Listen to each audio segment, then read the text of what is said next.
me troubler. Quand des mots injustes viennent me juger, je sens monter en moi cette ancienne tension qui voudrait me pousser à la réaction. L'ennemi connaît bien ce chemin dangereux. Il espère ma chute en blessant mes yeux, car répondre à la chair par la même colère, c'est perdre la paix pour gagner la guerre. Alors je choisis de te parler, Seigneur, de déposer mes mots au lieu de ma fureur. Je laisse ta sagesse garder ma voix, et ton silence devient plus fort que moi.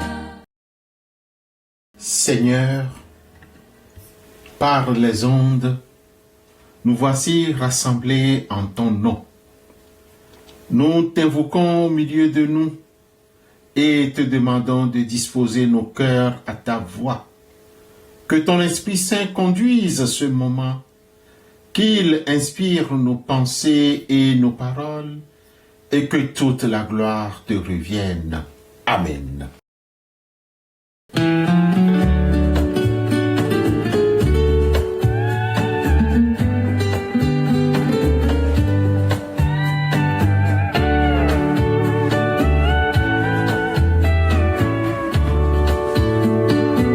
Rends-moi sensible à ton monde céleste, pas par curiosité mais pour que je reste, te louant passionnément, ô Père fidèle, pour ta lumière douce et réelle.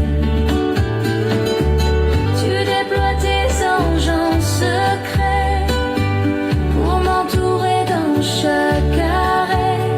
Tu marches près, même en silence, et ton amour brise mes défenses. Je ne suis jamais seul ici, ta gloire veille dans la nuit, ton ciel s'ouvre à chaque prière, et ta compassion descend sur la terre. Tu m'apprends à croire encore, sans rien saisir mais sans effort. Je marche en toi libre et paisible, guidé par ton monde invisible. Le livre des Proverbes est un trésor de sagesse pratique et spirituelle destiné à guider le peuple de Dieu dans sa marche quotidienne. Le verset 18 du chapitre 27 déclare: Celui qui soigne son figuier en mangera le fruit, et celui qui garde son maître sera honoré. Proverbe 27, verset 18. À première vue, ce proverbe utilise une image agricole simple pour illustrer une réalité sociale de l'ancien Proche-Orient. La relation entre un serviteur et son maître. Cependant, derrière cette comparaison prophétique ou poétique se cache une loi spirituelle immuable. Ce texte met en lumière les vertus de la fidélité, de la persévérance et de l'intégrité dans le service, tout en révélant que Dieu honore toujours l'engagement désintéressé. Pour bien comprendre la portée de ce texte du livre des Proverbes, chapitre 27, le verset 18, il faut analyser le parallélisme hébraïque, c'est-à-dire le synonyme synthétique qui structure le verset en deux segments complémentaires. D'abord, l'image du figuier l'image du figuier. Celui qui soigne un figuier en mangera le fruit. Comme vous le savez, le figuier est un arbre fruitier qui demande une attention particulière, de la patience et des soins constants. Tenir compte de la taille, la protection, l'arrosage, afin de produire ses premières figues douces. Contrairement à d'autres cultures à cycle court, soigner un figuier est un investissement à long terme. Le test souligne que le travail assidu et patient porte toujours ses fruits. Il y a un lien direct, juste et naturel entre le travail fourni, c'est-à-dire soigné, et la récompense obtenue, c'est-à-dire en manger le fruit. Deuxième segment complémentaire est ce qui suit, l'application sociale. Et celui qui garde son maître sera honoré. Le verbe hébreu, traduit par garder, signifie veiller sur, protéger, entourer de soins attentifs ou être fidèle à. Bien-aimé, il ne s'agit pas ici d'une obéissance servile ou forcée, mais d'une attitude de loyauté de cœur. Le serviteur qui veille sur les intérêts, la réputation et le bien de son maître se positionne pour recevoir non seulement son salaire, mais quelque chose de plus grand, l'honneur. Chers auditeurs, chères auditrices, dans la culture biblique, l'honneur est une distinction de valeur et de dignité. Le livre des Proverbes enseigne que la loyauté envers une autorité légitime n'est jamais vaine. La récompense de la fidélité dépasse le cadre matériel pour toucher à la reconnaissance et à l'élévation. Bien-aimés, le livre des Proverbes, chapitre 27, le verset 18, nous adresse un appel vibrant à découvrir la valeur du service, une vertu qui s'oppose radicalement à la culture mondaine du gain rapide, du zapping spirituel et de la recherche du succès sans effort. Tout comme le figuier ne donne pas ses fruits en un jour, l'œuvre à laquelle Dieu nous appelle demande de la constance. Nous vivons dans une génération qui veut manger le fruit sans soigner l'arbre. Que ce soit dans votre travail, votre ministère, votre famille ou votre vie de prière, sachez que la diligence porte sa propre promesse. L'apôtre Paul fait écho à cette vérité agricole en disant « Ne nous lassons pas de faire le bien, car nous moissonnerons au temps convenable si nous ne nous relâchons pas. » Galates chapitre 6, verset 9. Vos efforts cachés d'aujourd'hui sont les fruits savoureux de demain. Sur le plan spirituel, notre Maître suprême est le Seigneur Jésus-Christ. Le verbe « garder » nous exhorte à veiller sur notre relation avec lui, à garder ses commandements et à honorer son nom par notre conduite. Servir avec fidélité, c'est refuser le compromis lorsque personne ne nous regarde.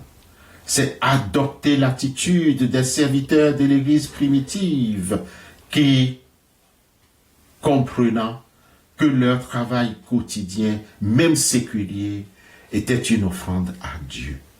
Tout ce que vous faites, faites-le de bon cœur comme pour le Seigneur et non pour des hommes, sachant que vous recevez du Seigneur l'héritage pour récompense. Servez Christ le Seigneur. Colossiens chapitre 3, les versets 23 et 24. Frères et sœurs en Christ Jésus, le monde oublie parfois la loyauté des humbles, mais Dieu n'oublie jamais. Celui qui est fidèle à son poste obtiendra l'approbation divine. Jésus lui-même a scellé cette promesse en déclarant « Si quelqu'un me sert, qu'il me suive, et là où je suis, là aussi sera mon serviteur. Si quelqu'un me sert, le Père l'honorera. » Jean chapitre 12, le verset 26.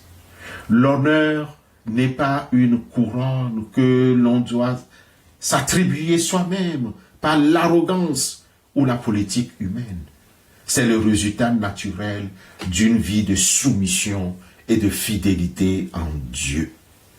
Ne méprisez pas la place de service où vous vous trouvez aujourd'hui, aussi petite ou invisible soit-elle aux yeux des humains. Continuez à arroser votre figuier. Continuez à servir votre maître avec intégrité. Au jour fixé, vous entendrez cette parole glorieuse.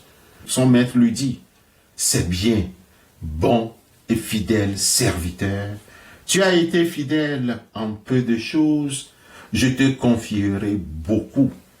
Entre dans la joie de ton maître. » Matthieu chapitre 25, le verset 21. Amen.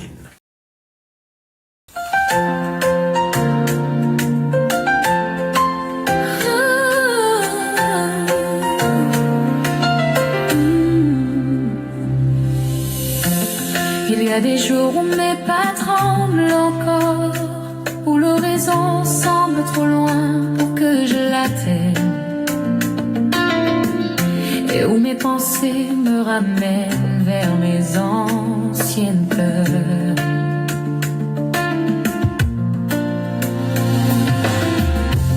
Mais même quand le chemin se couvre d'ombre, je sens ta présence marcher juste à côté de moi, comme une main invisible qui guide mes hésitations.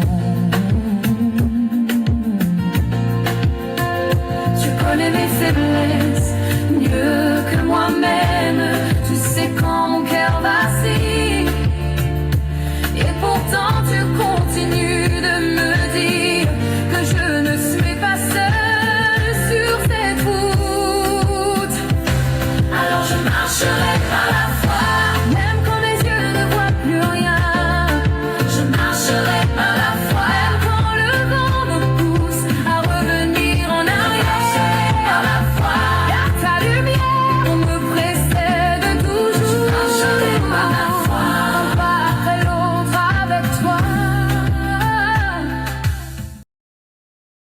Seigneur, miséricordieux, toi qui entends les soupirs des captifs, nous te portons les hommes et les femmes et les mineurs qui sont aujourd'hui privés de liberté. Visite-les dans la solitude de leurs cellules. Que ton esprit de vérité opère en eux une repentance sincère, une reconstruction intérieure et leur apporte la paix que le monde ne peut donner. Nous te prions aussi pour leurs familles, conjointes, parents et particulièrement leurs enfants, qui portent le poids invisible de la séparation. Soutiens-les dans leur dignité, préserve-les de la stigmatisation et accorde-leur la force de maintenir les liens de l'amour. Père de grâce, nous te présentons les prisons et tous les centres de rétention. Nous te demandons d'apaiser les tensions, de désamorcer et de faire reculer le désespoir qui sature souvent ces espoirs. Que ces lieux ne soient pas de simples espaces de punition, mais qu'ils deviennent par ta grâce des milliers de réhabilitation, de réflexion et de dignité humaine. Permets, Seigneur, que ta lumière pénètre les endroits les plus sombres pour y apporter l'espérance. Seigneur, fortifie toutes les personnes qui travaillent quotidiennement au sein du milieu carcéral. Accorde aux directeurs et aux surveillants la sagesse, la patience et le discernement nécessaires pour accomplir leur mission avec fermeté, mais aussi avec respect de la personne humaine. Protège-les des risques physiques et de l'épuisement mental. Renouvelle le zèle des aumôniers, des éducateurs et du personnel soignant afin qu'ils soient des canaux de ta compassion, apportant une écoute attentive et un soutien moral à ceux qui ont tout perdu. Dieu de justice, toi le juste juge, inspire ceux qui ont la lourde responsabilité de rendre la justice sur terre. Donne aux juges et aux magistrats une intégrité absolue, une grande sagesse et une impartialité à toute épreuve pour équilibrer la rigueur de la loi et la recherche de la vérité. Accorde aux avocats le courage et la conscience professionnelle nécessaires pour défendre la dignité de chaque être humain. Éloigne d'eux la corruption et la lassitude et guide leurs décisions pour le bien de la société. Seigneur, nous te remercions de tout notre cœur. Merci parce que ta justice est parfaite et que ta miséricorde triomphe du jugement. Nous te louons de ce que tu es un Dieu qui relève celui qui est tombé et qui ne rejette personne. Merci pour ta promesse de restauration et pour ta présence qui ne connaît aucune barrière, pas même les barreaux d'une prison. Nous croyons que ta main agit et que ta paix garde nos cœurs au nom de Jésus-Christ, le libérateur des âmes. Amen.